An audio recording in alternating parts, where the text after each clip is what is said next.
Holly, you mentioned Jimmie Johnson, obviously the elder statesman there on the Hendrick team, and this is kind of a swan song for him.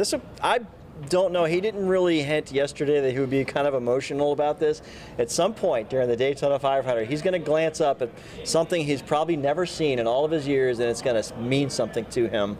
But what do you think is going through his mind entering the Daytona 500? Because somewhere in there, there's still the competitor that wants to win this. Absolutely. He is so highly motivated to win the Daytona 500. Think about what that would do to start off your final season. I don't know statistically if anyone has done that in their last season, having announced their retirement or not, but it's certainly something that Jimmie wants to do, and I think it sets the tone for his season. He hasn't won in a couple of years, and so he wants to go out with a victory, and what better trophy to have than another Daytona 500?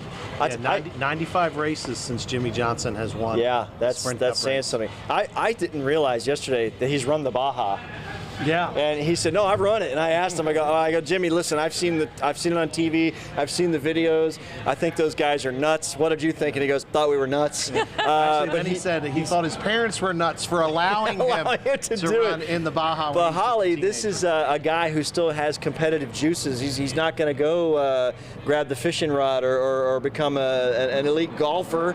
He wants to do some racing. What do you think's in his plans? Well, he certainly mentioned yesterday. In fact, he went to the IndyCar Media Day, which I thought was very interesting for our NASCAR champion. But he went to IndyCar Media Day, said he's open to doing some open wheel races. He's also very interested in running sports cars. He used to run the Rolex 24 here at Daytona and do very well in it. So I think Jimmie has a lot of racing left in him. He's so young. Yes. You know, I mean, when I first started covering the sport many years ago, you raced until you were almost 60, and now these guys are thinking more in the early 40s. And so I think he's got a lot of racing left in him. And I think there's going to be some high-profile starts for him.